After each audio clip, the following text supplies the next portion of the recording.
अस्सलामुअलैकुम। की हाल चाल है तुहाडा? ठीक ठाक हो तुसी सारे?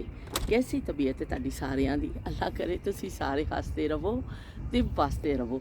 लो भाई नवा दिन चढ़ पिया वे, बड़ा अच्छा मौसम है। कल तो मैं निकली ना इस तरह कि मैं वॉक करदी निकलांगी, पर इन्नी धुप्प सी मैं फटाफट अंदर दौड़ी। मैं कहा नहीं बई इन्नी धुप्प च नहीं जा सकदी, दिमाग दा जेह्ड़ा ना सेक पै जाना दिमाग नूं। ते अज मौसम बड़ा अच्छा है। 2 बजे तो बाद बारिश का इम्कान है और हल्कियां हल्कियां जड़ियां ना कड़ियां पैंदियां पईयां ने। बहुत इन्नी छोटी छोटी थोड़ी देर बाद कड़ी मेरे मूँह ते एक दो पई है निकलियां ते, लेकिन 2 बजे तो बाद बारिश का कह रहे हैं। तो मौसम अच्छा, तो मैं कहा चलो मैं बारिश हो गई फिर मैं निकल नहीं सकांगी, तो मैं बाहर वॉक कर लवां, इसी टाइम ही कर लवां वॉक।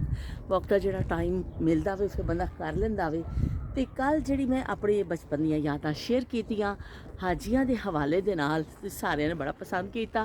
तो आमना बहादुर ने भी लिखिया कि अल्लाह ताला सानू सारियां नू अपने घर की सादत नसीब करे। हर मुसलमान की ख्वाहिश होती है कि असी अल्लाह का घर ज़रूर देखिए। तो उज़मा ने भी कहा कि बाजी ज़रूर असी सुनना चाहवांगे, क्यों नहीं सुनना चाहवांगे। तो शब्बीर हुसैन साहब ने भी यही लिखिया, उन्होंने भी यही कॉमेंट आया कि भी असी ज़रूर सुनांगे। तुसी की कहते हैं सुनाओ अज की अपनी जी दास्तान है, कहानी है, जड़ियाँ यादां ने तुहाडियां वो सुनाओ, असी ज़रूर सुनांगे। तो तुहाडा सारिਆਂ ਦਾ शुक्रिया। फिर बाद मैं सोचिया कि मेरा सवाल ही गलत सी कि कौन बंदा मना करेगा कि नहीं भी असी नहीं सुनना। मैनू यह गल कहनी नहीं चाहिए सी, मैं सुना देना चाहिए सी बस तुहानू। मैं भी पूछा कि तेरे को कौन सुनना चाहेगा, बई कौन नहीं सुनना चाहेगा। बहरहाल तुहाडा सारिਆਂ ਦਾ शुक्रिया कि तुसीं कॉमेंट करके मैनू जवाब दिता। तो सहूलत हुसैन ने बड़े अच्छे खाना काबा दियाँ तस्वीर कॉमेंट मैंने कॉमेंट किया उन्होंने। तो चलो असी अब शुरू करने कि जड़ा साडा सफ़र शुरू होया सी।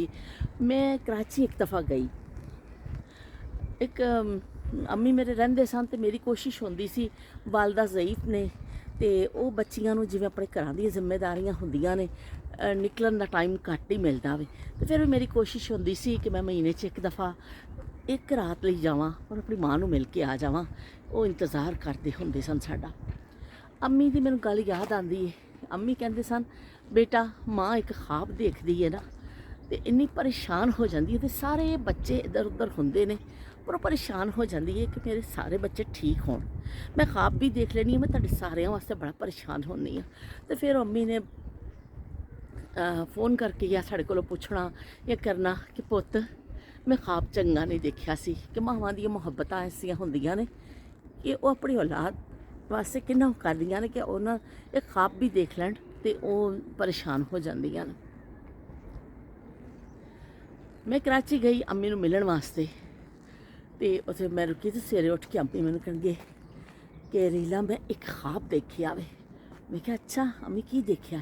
कहंदे मैं ख्वाब देखिया एक कश्ती है, ਉਹਦੇ ਵਿੱਚ मैं भी लेटी हाँ, ਉਹਦੇ ਵਿੱਚ तू भी लेटी।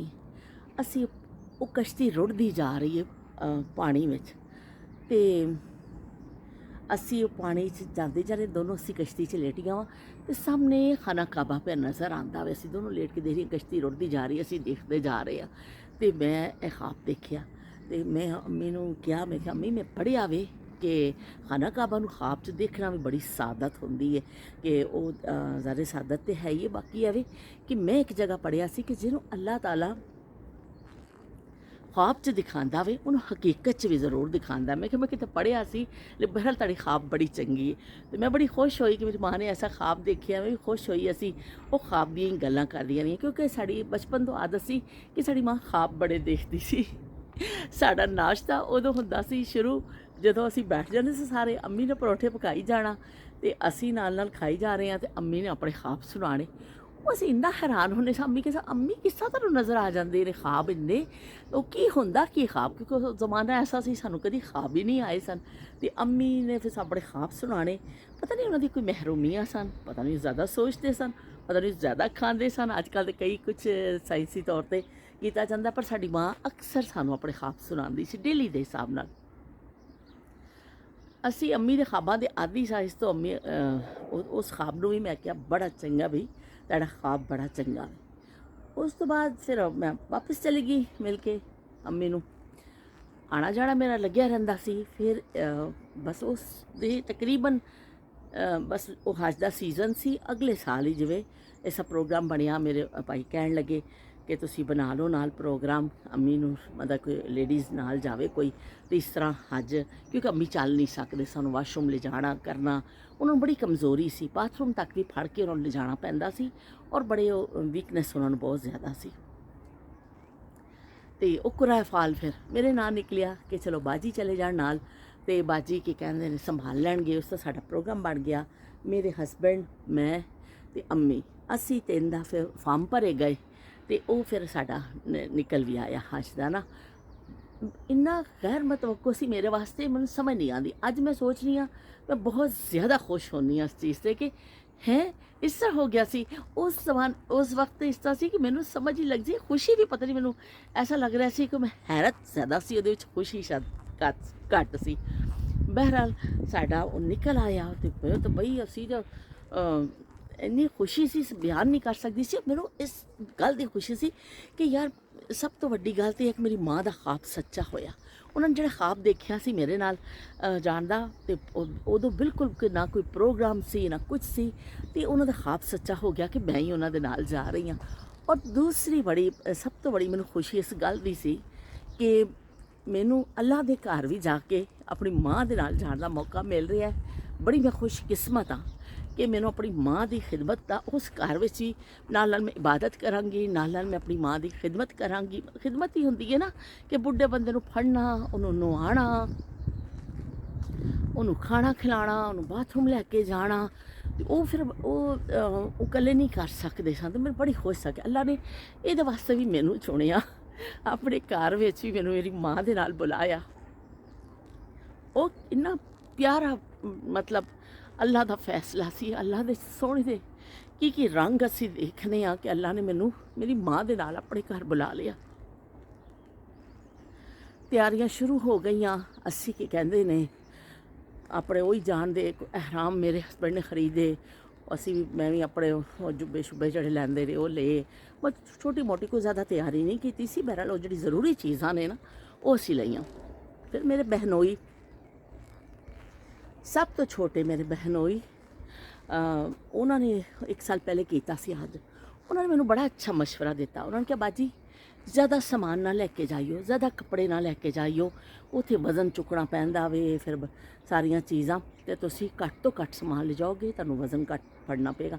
ਉਹਨਾਂ ਦੀ ਨਸੀਹਤ ਮੈਂ ਜਿਹੜੀ ਨਾ ਪੱਲੇ ਬੰਨ ਰਹੀ, ਅਤੇ ਮੈਂ ਜਿਹੜਾ ਕੀ ਕਹਿੰਦੇ ਨੇ ਬਹੁਤ ਘੱਟ ਸਮਾਨ ਲਿਆ। ਮੈਂ ਸਿਰਫ ਆਪਣੇ 4 ਜੋੜੇ ਰੱਖੇ ਔਰ 1 ਜੋੜਾ ਮੈਂ ਪਾ ਲਿਆ, ਔਰ ਉੱਪਰ ਸਾਰੇ ਉਹ ਜਿਹੜਾ ਆਪਣਾ ਅਹਿਰਾਮ ਪਾਇਆ ਸੀ, ਬਾਕੀ 4 ਜੋੜੇ ਬੈਗ 'ਚ ਰੱਖੇ।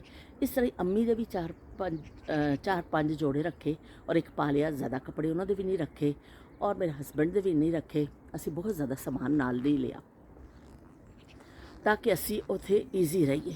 ਅਸੀਂ 2 ਮੱਗੇ ਰੱਖੇ ਕਿ ਬਈ ਕਿਸੇ ਵੇਲੇ ਚਾਹ, ਪਤਾ ਨਹੀਂ ਹੁਣ ਕੀ ਪੋਜੀਸ਼ਨ ਹੋਏਗੀ, ਇੱਕ ਚਾਹ ਵਾਲੀ ਉਹ ਰੱਖੀ ਦੇਸਕੀ ਕਿ ਚਾਹ ਬਣਾ ਕੇ ਪੀਣੀ ਹੈ। ਚਾਹ ਦੀ ਪੱਤੀ ਮੈਂ ਥੋੜ੍ਹੀ ਜਿਹੀ ਰੱਖੀ। ਮੈਂ ਕਿਹਾ ਵੀ ਮੈਂ ਚਾਹ ਤੋਂ ਬਗੈਰ ਨਹੀਂ ਰਹਿ ਸਕਦੀ, ਅਤੇ ਪਤਾ ਨਹੀਂ ਉੱਥੇ ਕੀ ਪੋਜੀਸ਼ਨ ਹੋਵੇ। ਮੈਨੂੰ ਫਿਕਰ ਸੀ ਬਸ ਚਾਹ ਦਾ ਮੈਂ ਇੰਤਜ਼ਾਮ ਕਰ ਲਵਾਂ, ਕੱਪੜੇ ਮੈਂ ਘੱਟ ਲੈ ਜਾਵਾਂਗੀ। ਅਤੇ ਉਹ ਇੱਕ ਦੇਸਕੀ ਵੀ ਰੱਖ ਲਈ, ਅਤੇ ਮੱਗੇ ਰੱਖ ਲਏ, 2 ਪਲੇਟਾਂ ਅਤੇ 2 ਚਮਚੇ। ਅਤੇ ਚਲੋ ਜੀ ਸਾਡਾ ਮਤਲਬ ਤਿਆਰੀ ਹੋ ਗਈ ਤਕਰੀਬਨ। ਫਿਰ ਉਹ ਜਿਹੜੀ ਕਲਾਸਾਂ ਹੁੰਦੀਆਂ ਨੇ ਪਹਿਲੇ ਹਾਜੀਆਂ ਨੂੰ ਦੱਸਦੇ ਨੇ, ਕਰਦੇ ਨੇ, ਉਹ ਮੈਂ ਅਟੈਂਡ ਨਹੀਂ ਕਰ ਸਕੀ। ਘਰ ਦਾ ਕੰਮ ਕਾਜ ਇੰਨਾ ਜ਼ਿਆਦਾ ਸੀ ਕਿ ਮੈਂ ਉਹਨਾਂ ਦਿਨਾਂ 'ਚ ਬਿਲਕੁਲ ਟਾਈਮ ਨਹੀਂ ਕੱਢ ਸਕੀ। ਮੇਰੇ ਹਸਬੈਂਡ ਜਾਂਦੇ ਸਨ, ਉਹ ਫਿਰ ਕਲਾਸ ਅਟੈਂਡ ਕਰਕੇ ਆਉਂਦੇ ਸਨ, ਉਹ ਆ ਕੇ ਮੈਨੂੰ ਥੋੜ੍ਹਾ ਬਹੁਤ ਦੱਸ ਦਿੰਦੇ ਸਨ, ਅਤੇ ਮੈਂ ਕੀ ਕਹਿੰਦੇ ਸੁਣ ਲੈਂਦੀ। ਸਭ ਇਹਤਿਆਤਾਂ ਹੁੰਦੀਆਂ ਨੇ ਕਿ ਤੁਸੀਂ ਇਹ ਕਰਨਾ, ਇਹ ਨਹੀਂ ਕਰਨਾ। ਉਹ ਜੋ ਦੱਸਦੇ ਨੇ ਕਿ ਅਹਿਰਾਮ ਦੀ ਹਾਲਤ 'ਚ ਤੁਹਾਡੇ 'ਤੇ ਕੀ ਕੁਛ ਪਾਬੰਦੀਆਂ ਆਉਂਦੀਆਂ ਨੇ, ਉਹ ਸਾਰਾ ਕੁਛ ਸਮਝਾਉਂਦੇ ਨੇ। ਉਹ ਅਸੀਂ ਫਿਰ ਜਿਹੜਾ ਨਾ ਉਹ ਮੈਨੂੰ ਆ ਕੇ ਦੱਸ ਦਿੰਦੇ ਸਨ, ਅਤੇ ਅਸੀਂ ਚਲੋ ਆਪਣਾ ਤਿਆਰੀ ਕਰਦੇ ਰਹੇ। ਫਿਰ ਉਹ ਖੁਸ਼ਕਿਸਮਤ ਦਿਨ ਆ ਗਿਆ ਕਿ ਜਿਸ ਦਿਨ ਸਾਡੀਆਂ ਸੀਟਾਂ ਸਨ, ਅਸੀਂ ਕਰਾਚੀ ਤੋਂ ਬੈਠਣਾ ਸੀ ਫਲਾਈਟ 'ਤੇ। ਮੈਂ ਕਰਾਚੀ ਗਈ ਅੰਮੀ ਦੇ ਕੋਲ, ਸਾਰੇ 2 ਦਿਨ ਪਹਿਲੇ ਪਹੁੰਚ ਗਈ। ਸਾਰੇ ਮੁਹੱਲੇ ਵਾਲੇ ਸਾਨੂੰ ਮਿਲਣ ਵਾਸਤੇ ਆਏ, ਸਾਰੇ ਬੜੇ ਖੁਸ਼, ਅਤੇ ਸਾਰਿਆਂ ਨੇ ਸਾਨੂੰ ਅੱਛੀ ਤਰੀਕੇ ਨਾਲ, ਮੁਹੱਲੇ ਵਾਲਿਆਂ ਨੇ ਸਪੈਸ਼ਲੀ ਮੇਰੇ ਮੁਹੱਲੇਦਾਰ ਸਾਰੇ ਸਾਡੇ ਜਿਹੜੇ ਨੇ ਮੇਰੇ ਪੁਰਾਣੇ ਮੁਹੱਲੇ ਵਾਲੇ ਸਾਰੇ ਮਿਲਣ ਵਾਸਤੇ ਆਏ, ਔਰ ਸਾਰਿਆਂ ਨੇ ਹਾਰ ਫੁੱਲ ਪਾਏ, ਅਤੇ ਬੜੀ ਖੁਸ਼ੀ, ਅਤੇ ਅਸੀਂ ਖੁਸ਼ੀ ਉੱਥੋਂ ਫਿਰ ਅੱਲਾ ਦੇ ਘਰ ਦਾ ਸਫ਼ਰ ਜਿਹੜਾ ਵੇ ਸ਼ੁਰੂ ਕੀਤਾ ਤੇ ਅੱਲਾ ਦੇ ਘਰ ਦਾ ਸਫ਼ਰ ਸ਼ੁਰੂ ਕੀਤਾ। ਤੇ ਜਦੋਂ ਅਸੀਂ ਅੰਦਰ ਜਾਣ ਲੱਗੇ, ਬਹੁਤ ਸਾਰੇ ਲੋਕਾਂ ਨੇ ਦੁਆਵਾਂ ਲਈ ਕਿਹਾ। ਹਰ ਬੰਦਾ ਕਹਿੰਦਾ, ਮੈਂ ਖੁਦ ਕਹਿੰਦੀ ਹਾਂ, ਹਾਲੇ ਵੀ ਕੋਈ ਜਾਂਦਾ ਮੈਂ ਕਹਿੰਦੀ ਸਾਡੇ ਲਈ ਦੁਆ ਕਰਿਓ, ਤੇ ਅੱਲਾ ਪਤਾ ਨਹੀਂ ਕਿਹਦੀ ਦੁਆ ਸੁਣ ਲੈਂਦਾ ਵੇ। ਤੇ ਬਹੁਤ ਸਾਰੇ ਲੋਕਾਂ ਨੇ ਮੈਨੂੰ ਦੁਆ ਦਾ ਕਿਹਾ ਕਿ ਤੁਸੀਂ ਉੱਥੇ ਜਾ ਕੇ ਸਾਡੇ ਵਾਸਤੇ ਦੁਆ ਕਰਿਓ। ਮੈਂ ਕਿਹਾ ਬਿਲਕੁਲ ਕਰਾਂਗੀ, ਕਿਉਂ ਨਹੀਂ ਕਰਾਂਗੇ, ਸਭ ਦਾ ਨਾਂ ਲੈ ਕੇ ਕਰਾਂਗੀ। ਫਿਰ ਮੈਨੂੰ ਕਿਸੇ ਨੇ ਇੱਕ ਮੈਂ ਬੁੱਕ ਪੜ੍ਹੀ, ਮੇਰੇ ਹਸਬੈਂਡ ਨੇ ਮੈਨੂੰ ਲਿਆ ਕੇ ਦਿੱਤੀ ਸੀ। ਉਹਨਾਂ ਦਿਨਾਂ 'ਚ ਉਹਨਾਂ ਨੇ ਬੁੱਕ ਲਿਆ ਕੇ ਮੈਨੂੰ ਦਿੱਤੀ। ਉਹਦੇ ਵਿੱਚ ਲਿਖਿਆ ਸੀ ਕਿ ਖਾਨਾ ਕਬਾ 'ਤੇ ਪਹਿਲੀ ਨਜ਼ਰ ਜਦੋਂ ਤੁਹਾਡੀ ਪੈਂਦੀ, ਤੁਸੀਂ ਦਾਖਲ ਹੁੰਦੇ ਹੋ, ਪਹਿਲੀ ਦਫਾ ਜਿਹੜਾ ਤੁਸੀਂ ਖਾਨਾ ਕਾਬਾ ਨੂੰ ਦੇਖਦੇ ਹੋ, ਤੁਸੀਂ ਪਲਕ ਝਪਕਾਏ ਬਗੈਰ ਜਿੰਨੀ ਦੇਰ ਦੁਆ ਮੰਗਦੇ ਹੋ, ਉਹ ਜਿਹੜੀ ਤੁਹਾਡੀਆਂ ਦੁਆਵਾਂ ਸਾਰੀਆਂ ਕਬੂਲ ਹੁੰਦੀਆਂ। ਬਸ ਆਪਣੇ ਆਪਣੇ ਅੰਦਾਜ਼ੇ ਨੇ, ਆਪਣੇ ਆਪਣੇ ਯਕੀਨ ਨੇ ਲੋਕਾਂ ਦੇ। ਲੋਕ ਬੁੱਕਸ ਵੀ ਲਿਖਦੇ ਨੇ, ਲੋਕ ਹਦੀਸ ਨੂੰ ਵੀ ਕੋਟ ਕਰਦੇ ਨੇ, ਮੁਖਤਲਿਫ ਚੀਜ਼ਾਂ ਨੇ। ਬਹਰਹਾਲ ਮੈਂ ਆਖਿਆ ਮੈਂ ਤਾਂ ਜ਼ਰੂਰ ਮੰਗਾਂਗੀ, ਜੋ ਮੈਨੂੰ ਯਾਦ ਆਏਗਾ ਮੈਂ ਸਭ ਵਾਸਤੇ ਪਲਕ ਝਪਕੇ ਬਗੈਰ ਦੁਆਵਾਂ ਮੰਗਾਂਗੀ ਜਦੋਂ ਮੈਨੂੰ ਖਾਨਾ ਕਾਬਾ ਨਜ਼ਰ ਆਏਗਾ। ਤੇ ਅਸੀਂ ਉੱਥੋਂ ਫਿਰ ਚੱਲੇ। ਜਦੋਂ ਅਸੀਂ ਕਰਾਚੀ ਏਅਰਪੋਰਟ 'ਤੇ ਪਹੁੰਚੇ, ਸਾਰੇ ਮਰਾਹਲ ਤੈਅ ਹੋਏ, ਅਸੀਂ ਬਿਲਕੁਲ ਅੰਦਰ ਜਾ ਰਹੇ ਸਾਂ। ਜਦੋਂ ਉੱਥੇ ਮੈਨੂੰ ਇੱਕ ਸਿਕਿਉਰਿਟੀ ਵਾਲੇ ਜਿਹੜੇ ਬਾਹਰ ਖੜੇ ਹੁੰਦੇ ਨੇ ਭਾਈ ਨਜ਼ਰ ਆਏ, ਮਤਲਬ ਖੜੇ ਸਾਨੂੰ ਇਸ ਤਰ੍ਹਾਂ ਲਾਈਨ 'ਚ, ਮੈਂ ਅਸੀਂ ਬਾਜੀ ਇਸ ਤਰ੍ਹਾਂ ਲਾਈਨ ਨਾਲ ਅੰਦਰ ਜਾ ਰਹੇ ਸਾਂ। ਉਹਨਾਂ ਨੇ ਮੈਨੂੰ ਕਿਹਾ ਕਿ ਬਾਜੀ ਮੇਰਾ ਬੱਚਾ ਬਿਮਾਰ ਹੈ, ਤੁਸੀਂ ਮੇਰੇ ਬੱਚੇ ਲਈ ਦੁਆ ਕਰ ਦਈਓ ਕਿ ਮੇਰਾ ਬੱਚੇ ਨੂੰ ਅੱਲਾ ਸਿਹਤ ਦੇ ਦੇਵੇ। ਮੈਂ ਚੱਲਦੇ ਚੱਲਦੇ ਸੁਣਿਆ ਇਸ ਤਰ੍ਹਾਂ, ਮੈਂ ਕਿਹਾ ਹਾਂ ਬਿਲਕੁਲ, ਤੇ ਮੈਂ ਉਹਨਾਂ ਨੂੰ ਅੱਗੇ ਵੱਧ ਗਈ। ਉਹਨਾਂ ਨੇ ਚੱਲਦੇ ਚੱਲਦੇ ਮੈਨੂੰ ਕਿਹਾ ਸੀ, ਔਰ ਫਿਰ ਅਸੀਂ ਜਹਾਜ਼ 'ਚ ਬੈਠ ਗਏ। ਉਹੀ ਸਫ਼ਰ ਜਿਹੜਾ ਜਹਾਜ਼ ਦਾ ਹੁੰਦਾ ਵੇ ਕਿ ਤੁਸੀਂ ਆਪਣਾ ਕੁਛ ਨਾ ਕੁਛ ਜ਼ਿਕਰ ਕਰ ਰਹੇ ਹੁੰਦੇ ਹੋ, ਚੱਲ ਰਹੇ ਹੋ। ਅਸੀਂ ਸਾਊਦੀਆ ਪਹੁੰਚੇ, ਉਹ ਬੜੇ ਮਰਾਹਿਲ ਨੇ, ਉਹ ਵੀ ਕਿੰਨੇ ਬੈਗ ਹੋਏ ਬੈਗੋ ਬੈਗ। ਸਾਨੂੰ ਬੈਂਕ ਵਾਲਿਆਂ ਨੇ ਇੱਕ ਹੈਂਡ ਬੈਗ ਦੇ ਦਿੱਤੇ ਸਨ ਕਿ ਹੱਥ ਚੱਫਣ ਵਾਲੇ, ਬੜੇ ਹਲਕੇ ਜਿਹੇ ਔਰ ਬੜੇ ਚੰਗੇ। ਪਰ ਇਹ ਵੀ ਉਹ ਸਾਰੇ ਹਾਜੀਆਂ ਦੇ ਕੋਲ ਉਹੀ ਸਨ। ਉਹ ਮੈਨੂੰ ਪਤਾ ਹੀ ਨਹੀਂ ਸੀ ਕਿ ਇਸ ਤਰ੍ਹਾਂ ਵੀ ਕਿ ਕਹਿੰਦੇ ਨੇ ਹੋਏਗਾ ਕਿ ਸਾਡੇ ਨਾਲ। ਉਹ ਨਾਂ ਤਾਂ ਸਭ ਦੇ ਉੱਪਰ ਲਿਖੇ ਸਨ, ਅਸੀਂ ਮਾਰਕਰ ਨਾਲ ਨਾਂ, ਪਰ ਉਹਨਾਂ ਨੇ ਆ ਕੇ ਐਸਾ ਕਰਕੇ ਸਿੱਧਾ ਜਾ ਕੇ ਢੇਰ ਸੁੱਟ ਦਿੱਤਾ ਜਿਹੜਾ ਸਮਾਨ ਆਇਆ। ਚਲੋ ਵੀ ਆਪਣੇ ਆਪਣੇ ਬੈਗ ਚੁੱਕ ਲਓ। ਇੰਨਾ ਬੈਗ, ਉਹ ਇੱਕ ਹੀ ਹਰੇ ਰੰਗ ਦੇ ਬੈਗ, ਉੱਤੇ ਕਾਲੇ ਮਾਰਕਰ ਨਾਲ ਜ਼ਿਆਦਾਤਰ ਲੋਕਾਂ ਨੇ ਲਿਖਿਆ ਸੀ ਆਪਣਾ ਬੈਗ ਤਲਾਸ਼ ਕਰਨਾ। ਓਏ ਹੋਏ, ਬੜਾ ਮੁਸ਼ਕਿਲ ਮਰਹਲਾ ਸੀ। ਇੱਕ ਫੜ ਚੋ ਐਸਾ ਸੀ, ਮੈਂ ਛਟਾਈ ਹੁੰਦੀ ਹੈ ਨਾ, ਇਸ ਤਰ੍ਹਾਂ ਹੋ ਰਹੀ ਸੀ। ਹਰ ਬੰਦਾ ਆਪਣਾ ਬੈਗ ਲੱਭਣ ਦੀ ਕੋਸ਼ਿਸ਼ ਵਿੱਚ ਸੀ। ਤੇ ਉਹ ਬਹਰਹਾਲ ਬੜੀ ਮੁਸ਼ਕਿਲਾਂ ਨਾਲ ਬੈਗ ਸਾਡੇ ਮਿਲੇ, 3 ਬੈਗ ਮਿਲੇ। ਪਰ ਉਹਦੇ ਵਿੱਚ ਇਹ ਹੁੰਦਾ ਸੀ ਕਿ ਇੱਕ ਬੈਗ ਮੇਰਾ, ਇੱਕ ਅੰਮੀ ਦਾ, ਇੱਕ ਮੇਰੇ ਹਸਬੈਂਡ ਦਾ। ਮੇਰੇ ਹਸਬੈਂਡ ਆਪਣਾ ਫੜ ਲੈਂਦੇ ਸਨ, ਪਰ ਅੰਮੀ ਦਾ ਬੈਗ ਵੀ ਮੈਨੂੰ ਹੀ ਫੜਨਾ ਪੈਂਦਾ ਸੀ। ਜਿੱਥੇ ਮੈਂ ਜਾਂਦੀ ਸਾਂ, ਅੰਮੀ ਦਾ ਇੱਕ ਪਾਸੇ ਇਹ ਬੈਗ, ਇੱਕ ਪਾਸੇ ਦੂਜਾ ਬੈਗ, ਤੇ ਨਾਲ ਅੰਮੀ ਨੂੰ ਵੀ ਫੜਨਾ ਪੈਂਦਾ ਸੀ। ਚਲੋ ਜੀ, ਉੱਥੋਂ ਅਸੀਂ ਨਿਕਲ ਕੇ ਏਅਰਪੋਰਟ ਤੋਂ ਬੈਗ ਸ਼ੈਗ ਲਏ। ਬੱਸਾਂ ਸਾਡੀਆਂ ਤਿਆਰ ਖੜੀਆਂ ਸਨ। ਉੱਥੇ ਅਸੀਂ ਬੱਸ ਵਿੱਚ ਫਿਰ ਬੈਠ ਗਏ। ਬੱਸ 'ਚ ਬੈਠੇ, ਉਹਨਾਂ ਨੇ ਸਾਨੂੰ ਲਿਆ ਕੇ ਇੱਕ ਐਸਾ ਸਾਡੇ ਮਕਤਬ ਦਾ ਹੁੰਦਾ ਵੇ, ਉਹ ਐਸਾ ਇੱਕ ਹੁੰਦਾ ਹੈ ਕਾਰਡ ਜਿਹਾ, ਉਹ ਸਾਨੂੰ ਦੇ ਦਿੱਤਾ ਕਿ ਤੁਸੀਂ ਪਾ ਲਵੋ ਕਿ ਕੋਈ ਗੁੰਮ ਹੋ ਜਾਵੇ, ਕੁਛ ਹੋ ਜਾਵੇ, ਤੁਹਾਨੂੰ ਐਡਰੈਸ ਤੁਹਾਡੇ ਹੱਥ, ਤੁਸੀਂ ਜਦੋਂ ਨਿਕਲਣਾ। ਉਹਨਾਂ ਨੇ ਫਿਰ ਆ ਕੇ ਅਰਬੀ ਸਮਝਾਇਆ, ਫਿਰ ਨਾਲ ਟਰਾਂਸਲੇਟਰ ਸੀ, ਉਹਨਾਂ ਨੇ ਦੱਸਿਆ ਕਿ ਬਈ ਤੁਸੀਂ ਇਹ ਜਦੋਂ ਨਿਕਲਣਾ ਵੀ ਇਹ ਪਾ ਕੇ ਨਿਕਲਣਾ। ਇੱਕ ਹੱਥ 'ਚ ਕੜਾ ਦਿੱਤਾ ਸਟੀਲ ਟਾਈਪ ਦਾ, ਉਹਦੇ 'ਤੇ ਵੀ ਤੁਹਾਡਾ ਨਾਂ ਤੇ ਉਹ ਤੁਹਾਡਾ ਐਡਰੈਸ ਵਗੈਰਾ ਜਿਹੜਾ ਸੀ ਉਹ ਸੀ, ਤਾਂ ਕਿ ਤੁਸੀਂ ਇਹ ਪਾ ਕੇ ਕੜਾ ਤੇ ਤੁਸੀਂ ਪਾਈ ਰੱਖੋ। ਉਹ ਸਟੀਲ ਦਾ ਬਣਿਆ ਸੀ ਤਾਂ ਕਿ ਉਹ ਕੀ ਕਹਿੰਦੇ ਨੇ, ਨਾਵੋ ਨੂਵੋ ਵੀ ਤਾਂ ਖਰਾਬ ਨਾ ਹੋਵੇ। ਤੇ ਬਾਕੀ ਜਿਹੜਾ ਵੇ ਉਹ ਕਾਰਡ ਵੀ ਤੁਸੀਂ ਪਾ ਕੇ ਨਿਕਲਣਾ। ਕੋਈ ਮਿਸਿੰਗ ਹੋ ਜਾਵੇ, ਕੋਈ ਆਪਣਾ ਰਸਤਾ ਭੁੱਲ ਜਾਵੇ, ਕੋਈ ਕੁਛ, ਤਾਂ ਕਿ ਤੁਹਾਡੇ ਕੋਲ ਉਹ ਫਿਰ ਸਾਰੀਆਂ ਚੀਜ਼ਾਂ ਤੁਹਾਨੂੰ ਕੋਈ ਮਾਲੂਮਾਤ ਹੋਣ, ਤੁਸੀਂ ਅਗਰ ਨਹੀਂ ਵੀ ਦੱਸ ਸਕਦੇ, ਤੁਹਾਨੂੰ ਉੱਥੇ ਪਹੁੰਚਾ ਦਿੱਤਾ ਜਾਏਗਾ। ਉਹਨਾਂ ਨੇ ਸਾਰਾ ਦੱਸਿਆ। ਉੱਥੋਂ ਪਾਸਪੋਰਟ ਉਹਨਾਂ ਨੇ ਸਾਰਿਆਂ ਦੇ ਇਕੱਠੇ ਕਰ ਲਏ, ਤੇ ਉਹਨਾਂ ਬੰਦਾ ਆਇਆ ਔਰ ਸਾਰੇ ਪਾਸਪੋਰਟ ਉਹਨਾਂ ਨੇ ਆਪਣੇ ਕੋਲ ਰੱਖ ਲਏ ਕਿ ਜਦੋਂ ਤੁਸੀਂ ਵਾਪਸ ਜਾਓਗੇ ਹੁਣ ਤੁਹਾਡੇ ਪਾਸਪੋਰਟ ਤੁਹਾਨੂੰ ਮਿਲਣਗੇ। ਤੇ ਬਾਕੀ ਉਹਨਾਂ ਨੇ ਉਹ ਕੜੇ ਛੜੇ ਸਾਨੂੰ ਦੇ ਦਿੱਤੇ। ਤੇ ਅਸੀਂ ਕੀ ਕਹਿੰਦੇ ਨੇ, ਉਹ ਬੱਸ 'ਚ ਬੈਠ ਕੇ ਫਿਰ ਬੱਸ ਚੱਲਣੀ ਸ਼ੁਰੂ ਹੋ ਗਈ। ਰਸਤੇ ਵਿੱਚ ਪਤਾ ਨਹੀਂ ਕਿਹੜੀ ਜਗ੍ਹਾ ਆਈ, ਉੱਥੇ ਫਿਰ ਉਹਨਾਂ ਨੇ ਉੱਥੇ ਦੇ ਸ਼ਾਹ ਦੀ ਤਰਫੋਂ, ਜਿਹੜੇ ਉਹਨਾਂ ਦੇ ਬਾਦਸ਼ਾਹ ਨੇ, ਉਹਨਾਂ ਵੱਲੋਂ ਸਾਰੇ ਹਾਜੀਆਂ ਨੂੰ ਇੱਕ ਇੱਕ ਦਿੱਤਾ। ਲੰਚ ਬਾਕਸ ਟਾਈਪ ਸੀ, ਉਹਦੇ ਵਿੱਚ ਮਿੱਠਾ ਜ਼ਿਆਦਾ, ਮਿੱਠੇ ਜ਼ਿਆਦਾ ਆਈਟਮ ਸਨ ਕਿ ਅਰਬੀ ਲੋਕ ਵੀ ਮਿੱਠਾ ਜ਼ਿਆਦਾ ਸ਼ੌਕ ਨਾਲ ਖਾਂਦੇ ਨੇ। ਉਹਨਾਂ ਦੇ ਮੇਰੇ ਖਾਣੇ ਦੇਖੇ ਨਾ ਤੇ ਮਿੱਠਾ ਜ਼ਿਆਦਾ ਸ਼ੌਕ ਨਾਲ ਖਾਧਾ ਜਾਂਦਾ। ਮਿੱਠਿਆਂ ਦੀ ਕਈ ਕਿਸਮਾਂ ਨੇ, ਪਰ ਉਹਦੇ ਵਿੱਚ ਮੁਖਤਲਿਫ ਚੀਜ਼ਾਂ ਸਨ। ਥੋੜ੍ਹਾ ਜਿਹਾ ਪੇਟ ਪੂਜਾ, ਫਿਰ ਕੰਮ ਦੂਜਾ, ਤੇ ਵੀ ਸਾਰਿਆਂ ਨੂੰ ਭੁੱਖ ਵੀ ਬੜੀ ਲੱਗੀ ਹੋਈ ਸੀ ਤੇ ਕਿਉਂਕਿ ਜਹਾਜ਼ ਦਾ ਹੀ ਖਾਧਾ ਹੋਇਆ ਸੀ ਸਭ ਨੇ, ਤੇ ਉਹ ਸਾਰਿਆਂ ਨੇ ਖੋਲ੍ਹ ਕੇ ਫਟਾਫਟ ਜਿਹਨੂੰ ਜੋ ਜੋ ਚੀਜ਼ ਚੰਗੀ ਲੱਗੀ ਉਹਨੇ ਖਾ ਲਈ ਤੇ ਚਲੋ ਬੱਸ ਚੱਲ ਪਈ। ਚੱਲਦੇ ਬਸ ਫਿਰ ਆਖਰ ਅਸੀਂ ਉਸ ਜਗ੍ਹਾ 'ਤੇ ਪਹੁੰਚ ਗਏ ਜਿੱਥੋਂ ਅਸੀਂ ਸਫ਼ਰ ਸ਼ੁਰੂ ਕੀਤਾ ਸੀ, ਜਿਹੜਾ ਹਰ ਇਨਸਾਨ ਦੀ ਹਰ ਮੁਸਲਮਾਨ ਦੀ ਜ਼ਿੰਦਗੀ ਦਾ ਹੁੰਦਾ ਵੇ ਕਿ ਅਸੀਂ ਕਾਸ਼ ਉਸ ਸਰਜ਼ਮੀਨ 'ਤੇ ਪੈਰ ਰੱਖੀਏ, ਅਸੀਂ ਉਸ ਜਗ੍ਹਾ 'ਤੇ ਪਹੁੰਚੀਏ। ਅਸੀਂ ਮੱਕਾ ਵਿੱਚ ਪਹੁੰਚ ਗਏ। ਮੱਕਾ ਦੀ ਹਦੂਦ 'ਚ ਪਹੁੰਚੇ, ਬੜਾ ਹਰ ਪਾਸੇ ਹਾਜੀ ਔਰ ਬੜਾ ਹੁਸਨ ਔਰ ਬੜਾ ਖੂਬਸੂਰਤੀ। ਸਭ ਤੋਂ ਪਹਿਲੇ ਉਹ ਸਾਨੂੰ ਸਾਡੀ ਉੱਥੇ ਉਤਾਰਿਆ ਗਿਆ ਰਿਹਾਇਸ਼ਗਾਹ 'ਤੇ। ਉੱਥੇ ਸਮਾਨ ਵਗੈਰਾ ਅਸੀਂ ਰੂਮ ਵਿੱਚ ਰੱਖਿਆ, ਹਰ ਇੱਕ ਨੂੰ ਉਹਦੇ ਰੂਮ ਦਾ ਚਾਬੀ ਦਿੱਤੀ ਗਈ, ਦੱਸਿਆ ਗਿਆ। ਉਹ ਵੀ ਖਾਸਾ ਲੰਬਾ, ਬਤਾ ਮੈਂ ਜਿਹੜਾ ਦੱਸ ਰਹੀ ਹਾਂ ਬੜੇ ਆਸਾਨ ਅਲਫਾਜ਼ ਨੇ, ਲੇਕਿਨ ਉਹ ਜਦੋਂ ਤੁਸੀਂ ਹਕੀਕਤ ਵਿੱਚ ਏਅਰਪੋਰਟ ਤੋਂ ਇੱਥੋਂ ਚੱਲਦੇ ਹੋ, ਇਮੀਗ੍ਰੇਸ਼ਨ ਜਹਾਜ਼ ਤੋਂ ਉਤਰ ਕੇ ਬੜੇ ਲੰਬੇ ਮਰਾਹਿਲ ਨੇ। ਬਹਰਹਾਲ ਅਸੀਂ ਕਮਰੇ 'ਚ ਗਏ, ਜਾਂਦੇ ਸਮਾਨ ਰੱਖਿਆ, ਚਾਬੀ ਸਾਨੂੰ ਫੜਾ ਦਿੱਤੀ ਗਈ ਸਾਡੇ ਕਮਰੇ ਦੀ, ਔਰ ਬਸ ਫਿਰ ਫੌਰਨ ਅਸੀਂ ਨਿਕਲੇ ਕਿ ਜਿਹੜਾ ਤੁਸੀਂ ਉਮਰਾ ਕਰਨਾ ਹੁੰਦਾ, ਪਹਿਲਾਂ ਜਿਹੜਾ ਤੁਸੀਂ ਅਹਿਰਾਮ ਬਣ ਕੇ ਨਿਕਲਦੇ ਹੋ, ਤੁਸੀਂ ਉਮਰਾ ਕਰਨਾ ਸੀ, ਤੁਸੀਂ ਬੈਠ ਨਹੀਂ ਸਕਦੇ ਸੋ, ਤੁਹਾਡੇ ਕੋਲ ਬਿਲਕੁਲ ਟਾਈਮ ਨਹੀਂ ਸੀ। ਔਰ ਅੰਮੀ ਦੀ ਹਾਲਤ ਇੰਨੀ ਹੋ ਗਈ ਸੀ, ਅੰਮੀ ਇੰਨਾ ਉਹ ਹੋ ਗਏ ਸਨ ਕਿ ਅੰਮੀ ਕੋਲ ਹਿੰਮਤ ਨਹੀਂ ਸੀ। ਪਰ ਇਹ ਵੀ ਕਿ ਜ਼ਾਹਿਰ ਹੁਣ ਉਹ ਜਿਹੜਾ ਜ਼ਰੂਰੀ ਅਸੀਂ ਉਹ ਕਰਨਾ ਸੀ ਨਾ, ਇਹ ਨਹੀਂ ਸੀ ਕਿ ਉਹਨਾਂ ਨੂੰ ਅਸੀਂ ਛੱਡ ਜਾਂਦੇ ਕਮਰੇ 'ਚ ਅਤੇ ਉਹਨਾਂ ਨੂੰ ਕਹਿੰਦੇ ਕਿ ਚਲੋ ਤੁਸੀਂ ਕੱਲ੍ਹ ਤੁਹਾਨੂੰ ਲੈ ਜਾਵਾਂਗੇ। ਨਹੀਂ, ਉਹ ਅਹਿਰਾਮ ਬੇਸਾਂ ਸੀ, ਜਾ ਕੇ ਅਸੀਂ ਉਮਰਾ ਕਰਨਾ ਸੀ, ਤਵਾਫ ਕਰਨਾ ਸੀ। ਫਿਰ ਅਸੀਂ ਉੱਥੇ ਰਸਤਾ ਵੀ ਐਸਾ ਵੀ ਕਿ ਪੈਦਲ ਚੱਲਣਾ ਪੈਂਦਾ ਵੇ, ਟੈਕਸੀਆਂ ਮਨਾ ਕਰ ਦਿੱਤੀਆਂ ਜਾਂਦੀਆਂ ਨੇ। ਇਰਦ ਗਿਰਦ ਦੂਰ ਤੱਕ ਨਮਾਜ਼ ਹੁੰਦੀ ਹੈ, ਬਾਹਰ ਰੋਡ ਦੇ ਉੱਤੇ ਵੀ ਨਮਾਜ਼ ਜਿਹੜੀ ਹੋ ਰਹੀ ਹੁੰਦੀ ਹੈ, ਅੰਦਰ ਤੇ ਹੋ ਹੀ ਰਹਿੰਦੀ ਹੈ। ਇੰਨੇ ਲੋਕ ਹੁੰਦੇ ਨੇ ਕਿ ਰੋਡ ਵੀ ਜਿਹੜੇ ਨੇ ਪਰੇ ਹੁੰਦੇ ਨੇ। ਬਹਰਹਾਲ ਅਸੀਂ ਚੱਲਦੇ ਵੜਦੇ ਆਪਣੇ ਰਿਹਾਇਸ਼ਗਾਹ ਤੋਂ ਨਿਕਲੇ। ਬਹੁਤ ਜ਼ਿਆਦਾ ਫਾਸਲਾ ਨਹੀਂ ਸੀ, ਲੇਕਿਨ ਇੰਨਾ ਅੰਮੀ ਵਾਸਤੇ ਚੱਲਣਾ ਮੁਸ਼ਕਿਲ ਸੀ। ਬਹਰਹਾਲ ਉਹਨਾਂ ਨੂੰ ਫੜ ਕੇ ਫਿਰ ਅਸੀਂ ਗਏ। ਚੱਲਦੇ ਸਾਹਮਣੇ ਸਾਨੂੰ ਹਰਮ ਦੀਆਂ ਜਿਹੜੀਆਂ ਦਰੋ ਦੀਵਾਰ ਨਜ਼ਰ ਆਉਣੇ ਸ਼ੁਰੂ ਹੋ ਗਏ। ਅਜੀਬ ਕੈਫੀਅਤ ਹੋ ਗਈ ਜਿਹੜੀ ਬਿਆਨ ਕਰਨੀ ਮੇਰੇ ਵਾਸਤੇ ਮੁਸ਼ਕਿਲ ਹੈ, ਬਹੁਤ ਜ਼ਿਆਦਾ ਮੁਸ਼ਕਿਲ ਹੈ ਕਿ ਉਹ ਕੀ ਕੈਫੀਅਤ ਹੁੰਦੀ ਹੈ ਜਦੋਂ ਤੁਸੀਂ ਇੱਕ ਤੁਹਾਡੀ ਕਹਿੰਦੇ ਨੇ ਆਰਜ਼ੂਆਂ ਦਾ ਮਸਕਨ, ਜਿਹੜੀ ਜਗ੍ਹਾ, ਜਿਹੜੀ ਤੁਹਾਡੀ ਜ਼ਿੰਦਗੀ ਦਾ ਨਿਚੋੜ ਕਹਿ ਲਓ, ਤੁਹਾਡਾ ਜਿਹੜਾ ਸਭ ਕੁਛ, ਉੱਥੇ ਤੁਸੀਂ ਪਹੁੰਚਦੇ ਹੋ ਨਾ, ਉੱਥੇ ਤੁਹਾਡੀ ਕੈਫੀਅਤ ਹੀ ਕੁਛ ਹੋਰ ਹੋ ਜਾਂਦੀ ਹੈ। ਬਹਰਹਾਲ ਅਸੀਂ ਅੰਦਰ ਗਏ। ਬਾਬੁਲ ਅਜ਼ੀਜ਼ ਸਾਡਾ ਦਰਵਾਜ਼ਾ ਸੀ, ਬਾਬੁਲ ਅਜ਼ੀਜ਼ 'ਤੇ ਅਸੀਂ ਉੱਥੋਂ ਦਾਖਲ ਹੋਏ। ਅਸੀਂ ਨਾਂ ਪੜ੍ਹ ਲਿਆ, ਸਾਨੂੰ ਇਹ ਵੀ ਦੱਸਿਆ ਗਿਆ ਸੀ ਵੀ ਤੁਸੀਂ ਜਾ ਕੇ ਆਪਣੇ ਦਰਵਾਜ਼ੇ ਦਾ ਨਾਂ ਪੜ੍ਹ ਲਈਓ। ਬਹੁਤ ਲੋਕ ਗੁੰਮ ਹੋ ਜਾਂਦੇ ਨੇ, ਫਿਰ ਪਤਾ ਨਹੀਂ ਚੱਲਦਾ। ਅਸੀਂ ਅੰਦਰ ਦਾਖਲ ਹੋਣ ਤੋਂ ਪਹਿਲੇ ਇਹ ਸਭ ਪੜ੍ਹਿਆ। ਵੱਡਾ ਸਾਰਾ ਦਰਵਾਜ਼ਾ ਸੀ ਉੱਥੇ ਬਾਬੁਲ ਅਜ਼ੀਜ਼। ਅਸੀਂ ਸੋਚ ਕੇ ਬਾਬੁਲ ਅਜ਼ੀਜ਼ ਤੋਂ ਸਿੱਧੀ ਨਿਕਲੋ, ਸਿੱਧੀ ਰੋਡ ਜਾਂਦੀ ਸੀ ਜਿਹੜੀ ਸਾਡੀ ਰਿਹਾਇਸ਼ਗਾਹ ਵੱਲ ਸੀ। ਫਿਰ ਮੁੜਨਾ ਕਿਤੇ ਨਹੀਂ ਸੀ, ਬਸ ਉੱਥੇ ਸਾਡੀ ਮੇਨ ਰੋਡ 'ਤੇ ਰਿਹਾਇਸ਼ਗਾਹ ਸੀ।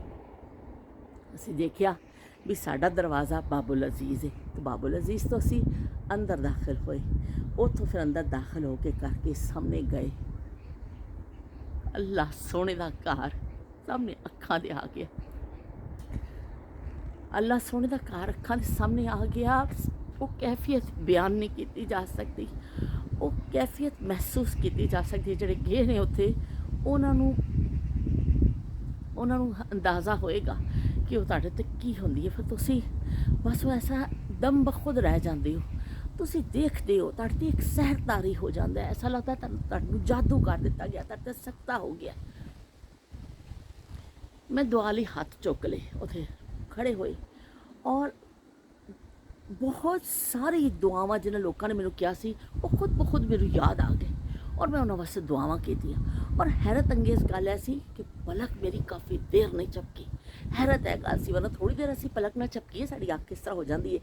ਲੇਕਿਨ ਮੈਂ ਕਿੰਨੀ ਦੇਰ ਖਾਣਾ ਖਾਬਾ ਨੂੰ ਦੇਖਦੀ ਰਹੀ ਔਰ ਮੇਰੀ ਪਲਕ ਨਹੀਂ ਝਪਕੀ। ਔਰ ਮੈਂ ਸਾਰੀ ਜਿਨ੍ਹਾਂ ਨੇ ਕਿਹਾ ਸੀ, ਮੇਰੇ ਬੇਟੇ ਦੇ ਦੋਸਤਾਂ ਨੇ, ਮੇਰੇ ਰਿਸ਼ਤੇਦਾਰਾਂ ਨੇ, ਭੈਣਾਂ ਭਰਾਵਾਂ ਨੇ, ਜੋ ਮਹੱਲੇਦਾਰਾਂ ਨੇ ਜੋ ਕਿਹਾ ਸੀ, ਜੋ ਮੈਨੂੰ ਯਾਦ ਆਏ, ਮੈਂ ਹਰ ਇੱਕ ਵਾਸਤੇ ਉਹ ਦੁਆ ਕੀਤੀ। ਮੇਰਾ ਖਿਆਲ ਹੈ ਮੈਂ ਆਪਣੇ ਲਈ ਉਸ ਵੇਲੇ ਸ਼ਾਇਦ ਹੀ ਘੱਟ ਦੁਆ ਕੀਤੀ, ਅੱਲਾ ਦਾ ਸ਼ੁਕਰ ਅਦਾ ਕੀਤਾ ਔਰ ਇਹ ਦੁਆ ਕੀਤੀ ਕਿ ਯਾ ਅੱਲਾ ਮੈਂ ਜਿਹੜੀਆਂ ਦੁਆਵਾਂ ਕਰ ਰਹੀ ਹਾਂ तो मेरियां सारियां दुआवां कबूल करी। इस जगह ते मैं खड़ी होकर ਜਿਹੜੀਆਂ ਦੁਆਵਾਂ कर रही हाँ ना, तो मेरियां सारियां दुआवां कबूल करी। तो मैनू हैरत इस गल ते होई कि वो जो मैं जा रही सा, वो जिन्होंने ने अपने बच्चे वास्ते किया सी, मैनू वो भी याद आ गए। अल्लाह सोने की कुदरत, अल्लाह सोने का कमाल कि मैं उस ऐसे चलते चलते मैं निकली हाँ उस तो मेरे जेहन चों निकल जाते। मैनू नहीं पता फिर उन्होंने बच्चे नू अल्लाह ने आराम दिता कि नहीं दिता, लेकिन मैनू याद आ गए और मैं दुआ मंग ली उन्होंने वास्ते। मैं इस गल तो हैरान हुई कि यार मैं एक बंदे ने मैनू चलते चलते गल कही, किस तरह मैनू खाना काबा के सामने पहुँची। तो जोड़े मेरे वरसां के ताल्लुक रखने वाले लोग सन, उन्होंने तो मैं याद रखिया, उन्होंने मैं दुआवां कीतियां, उन्होंने मैनू कहा सी। लेकिन एक अनजान बंदा जिन्हें चलते चलते मैनू बाजी कह के सलाम किया तो अपनी गल कही, तो मैनू किस तरह याद आ गया। बस अल्लाह सोने दे काम ने कि मैं नहीं कह सकती, पर याद अल्लाह ने दिलाया कि खाना काबा के सामने मैनू बंदा याद आया और मैं तो बच्चे लिए भी दुआ की। तो फिर मैनू जिंदगी च ना मिलिया ना मैनू पता, लेकिन बहरहाल यह होंदा वे, कहते हैं दुआ किसी नूं भी कवो, दुआ लई जरूर कवो। साडे बजुर्ग कहते सन कि दुआ किसी दी भी लग सकती है। दुआ जिहड़ी है वो जिहड़ा मोमिन दा हथियार होंदी है, और दुआ जिहड़ी है वो कि कहंदे ने तकदीर नूं जिहड़ी बदलण वाली चीज़ है ना, वो दुआ वे। तो दुआ दे लई कहना भी चाहिदा वे, आप भी दूसरियां लई करो, तो हर एक नूं कहो कि मेरे लिए दुआ करियो। तो यह साडे बजुर्गां ने सानूं यही सिखाया कि अगर तुसीं बीमार हो, तुहानूं कोई तकलीफ है, कोई होर परेशानी है, तो दुआ लई जरूर क्या करो। तो मैं इत्थे तक तुहानूं हरसानी हासल लंबी हो गई ये गल, तो फिर आवे कि सफ़र तो साडा जारी रहेगा। मैं रोज़ाना तुहानूं कुछ ना कुछ ये हिसाब दे नाल गल्लां अगे दियां फिर दसांगी कि अज किस तरह उमरे कीते और सब कुछ जो जो चीज़ां मेरे हाफसिया च आउणगियां तो मैं तुहानूं सुना देवांगी ते दसांगी, नाल नाल असीं गल करांगे। अज इत्थे खाना काबा सामने मैं खड़ी हाँ और अम्मी मेरे नाल खड़े ने और असीं दुआवां पे इस तरह करके इस रुख ते खाना काबा सी और इस तरह मैं दुआवां मंग रही सा ते नाल अम्मी खड़े सन ते इस रुख ते खाना काबा सी, असीं दुआवां मंगियां। तो वो मैनू हले भी मंजर मेरी अखां च पे आंदा वे, तो मैनू जड़ा ना बड़ी अजीब मेरी कैफियत हो रही है। मैनू दस्सण विच भी शायद वो मुश्किल पेश आ रही है कि वो जड़ा मंजर सी, वो जड़ा खूबसूरती सी, दुनिया दा हर नज़ारा, इन्नी सोहनी दुनिया अल्लाह ने बनाई है कि तुसीं देखदे हो सारे अल्लाह दे रंग ने, सब अल्लाह दे रंग ने, पर उस तो खूबसूरत नज़ारा कोई नहीं। जदों तुसीं खाना काबा दे सामने जाके खड़े होंदे हो, उस तो खूबसूरत नज़ारा दुनिया च कोई नहीं। तुहाडीआं अखां जड़ा नज़ारा देखदियां ने ना, फिर वो होर कोई चीज़ शायद उन्होंने अच्छी नहीं लगती। खाना काबा अल्लाह दे घर दे सामने तुसीं खड़े हो और उन्होंने देखते जांदे हो, अजीब तुहाडे ते कैफियत होंदी है। तो तुहानूं दुनिया की हसीन तरीन जगह ते तुसीं खड़े होंदे हो, अपने रब दे हुजूर पहुँच जाते हो और उहदे कोल अपने गुनाहां की माफ़ी मंगदे हो। अपने के कहंदे ने की है, तो नदामत होंदी है, तुहानूं अपने अमाल तुसीं उहदे सामने रखदे हो ते अल्लाह नूं कहंदे हो, अल्लाह तू मैनूं माफ़ कर दे, मैं बहुत गुनाहगार हाँ, तू मैनूं माफ़ कर दे। ते अल्लाह सोने दे देखो, अल्लाह सोने दी मुहब्बतां, अल्लाह सोने दा करम कि वह साढ़े च गुनाहगारां नूं माफ़ भी करदा वे। अल्लाह कहंदा आके मेरे को माफ़ी मंग लवो, मैं तुहानूं माफ़ करांगा, मैं माफ़ करने वाला बैठा हाँ। तुसीं किन्ने गुनाहगार हो, तुसीं किन्ने पापी हो, तुसीं किन्ने सियाहकार हो, तुसीं किन्ने गलीज़ हो, पर इत्थों तुसीं जाओगे जिवें माँ दे पेट चों बच्चा पैदा होंदा है ना, इस तरह पाक साफ होके जाओगे। वो अल्लाह, वो सोहना रब, सारियां नूं माफ़ करने वाला, वो साडियां गलतियां ते पर्दे पाण वाला। वो कि कहंदे ने ओहदे दर तो जाके कोई जड़ा सवाली खाली हाथ वापस नहीं आंदा, हो ही नहीं सकदा कि उत्थे जाओ ते तुसीं खाली हाथ वापस आओ। उत्थों तुसीं झोलियां भर के ही आंदे हो। उस दर ते जड़ा जांदा वे अपनियां झोलियां भर के लिआंदा वे। उस दर ते जड़ा जांदा वे वो कदी ना उम्मीद वापस नहीं लौटदा, वो कदी खाली हाथ वापस नहीं आंदा। वो कोई जड़ा असीं फकीर बन के जाने आ, वो सानूं इस तरह भर भर के भेजदा वे। ते बहरहाल ये मेरी गल्लां जारी रहणगियां, असीं नालों नाल सुणावांगे तुहानूं सारे किस्से ਆਪਣੇ ਚਾਹ ਦਾ ਕਿੱਸਾ ਵੀ ਸੁਣਾਵਾਂਗੀ ਕਿ ਚਾਹ ਮੈਂ ਕਿਸ ਤਰ੍ਹਾਂ ਪੀਂਦੀ ਸਾਂ ਬਈ। ਚਾਹ ਦੇ ਸ਼ਦਾਈ ਜਿਹੜੇ ਨਾ ਉਹ ਹਰ ਜਗ੍ਹਾ ਭਾਵੇਂ ਹਾਜਲੇ ਵੀ ਚਲੇ ਜਾਣ, ਸਭ ਤੋਂ ਪਹਿਲੀ ਫਿਕਰ ਉਹਨਾਂ ਨੂੰ ਚਾਹ ਦੀ ਹੁੰਦੀ ਹੈ। ਤੇ ਮੈਂ ਤੁਹਾਨੂੰ ਕਿੱਸਾ ਚਾਹ ਦਾ ਵੀ ਸੁਣਾਵਾਂਗੀ ਆਪਣੀ, ਕਿ ਮੈਂ ਕਿਸ ਤਰ੍ਹਾਂ ਪੀਂਦੀ ਸਾਂ ਤੇ ਕੀ ਹੁੰਦਾ ਸੀ। ਤੇ ਬਾਅਦ 'ਚ ਕਾਫੀ ਲੰਬੀ ਗੱਲ ਹੋ ਗਈ ਹੈ। ਮੇਰੀ ਕੋਸ਼ਿਸ਼ ਤੇ ਸੀ ਕਿ ਮੈਂ ਉਹਨੂੰ ਘੱਟ ਕਰਾਂ ਤਾਂ ਕਿ ਜ਼ਿਆਦਾ ਟਾਈਮ ਤੁਹਾਡਾ ਨਾ ਲੱਗੇ, ਪਰ ਉਹ ਮੈਂ ਕਹਿੰਦੀ ਹਾਂ ਨਾ ਕਿ ਕੁਝ ਚੀਜ਼ਾਂ ਐਸੀਆਂ ਹੁੰਦੀਆਂ ਨੇ ਕਿ ਤੁਸੀਂ ਉਹਨੂੰ ਥੋੜ੍ਹੇ ਜਿਹੇ ਮਿੰਟਾਂ ਵਿੱਚ ਬਿਆਨ ਨਹੀਂ ਕਰ ਸਕਦੇ ਹੋ। ਤੁਸੀਂ ਉਹਨੂੰ ਆਪਣੇ ਦਿਲ ਦੀ ਕੈਫੀਅਤ ਨੂੰ 10 ਮਿੰਟ 15 ਮਿੰਟ 'ਚ ਕਿਸ ਤਰ੍ਹਾਂ ਬਿਆਨ ਕਰ ਸਕਦੇ ਹੋ। ਬੜਾ ਟਾਈਮ ਚਾਹੀਦਾ, ਹਲੇ ਮੇਰੇ ਕੋਲ ਟਾਈਮ ਹੁੰਦਾ ਤੇ ਮੈਂ ਹੋਰ ਟਾਈਮ ਵੀ ਤੁਹਾਡੇ ਨਾਲ ਗੁਜ਼ਾਰਦੀ, ਲੇਕਿਨ ਹੁਣ ਦੇਖਣ ਵਾਲਿਆਂ ਨੂੰ ਫਿਰ ਬੜਾ ਮੁਸ਼ਕਿਲ ਹੋ ਜਾਂਦਾ। ਤੁਸੀਂ ਕਹੋਗੇ ਕਿ ਬਈ ਇਹ ਇੰਨੀਆਂ ਲੰਮੀਆਂ ਗੱਲਾਂ ਕਰਦੀ ਏ। ਤੇ ਚਲੋ ਬਈ ਅੱਜ ਦਾ ਸਫ਼ਰ ਹੈ, ਸੁਣਿਓ। ਤੇ ਅਗਰ ਤੁਹਾਨੂੰ ਅੱਛਾ ਲੱਗੇ ਤਾਂ ਜ਼ਰੂਰ ਕਮੈਂਟ ਕਰਕੇ ਮੈਨੂੰ ਦੱਸਿਓ ਕਿ ਤੁਹਾਨੂੰ ਕੈਸੀਆਂ ਲੱਗੀਆਂ ਮੇਰੀਆਂ ਯਾਦਾਂ, ਤੁਹਾਨੂੰ ਕੈਸਾ ਲੱਗਾ ਮੇਰਾ ਸਫ਼ਰ ਦੀ ਇਬਤਦਾ ਜਿਹੜੀ ਮੈਂ ਸ਼ੁਰੂ ਕੀਤੀ, ਤੁਹਾਨੂੰ ਕੈਸੀ ਲੱਗੀ। ਤੇ ਮੌਸਮ ਬੜਾ ਚੰਗਾ ਹੋ ਰਿਹਾ ਵੇ, ਅੱਜ ਤਾਂ ਮੈਂ ਠੰਡੇ ਵਾਕ ਕਰ ਲਈਏ। ਰੱਬ ਮਹਿਫਿਲਾਂ ਸਜਾਈਆਂ ਨੇ ਸਰਕਾਰ ਵਾਸਤੇ, ਰੱਬ ਮਹਿਫਿਲਾਂ ਸਜਾਈਆਂ ਨੇ ਸਰਕਾਰ ਵਾਸਤੇ, ਕੀ ਨਾ ਕੀਤਾ ਯਾਰ ਨੇ ਇੱਕ ਯਾਰ ਵਾਸਤੇ, ਕੀ ਨਾ ਕੀਤਾ ਯਾਰ ਨੇ ਇੱਕ ਯਾਰ ਵਾਸਤੇ। ਤੇ ਫਿਰ ਮਿਲਨੇ ਆ ਦੂਸਰੀ ਕਿਸ਼ਤ ਦੇ ਨਾਲ। ਕੱਲ੍ਹ ਅਸੀਂ ਮੁਲਾਕਾਤ ਕਰਾਂਗੇ, ਅੱਗੇ ਦੀ ਰੁਜ਼ਾ ਤੁਹਾਨੂੰ ਮੈਂ ਸੁਣਾਵਾਂਗੀ। ਅੱਲਾ ਹਾਫਿਜ਼ ਤੇ ਰੱਬ ਰਾਖਾ।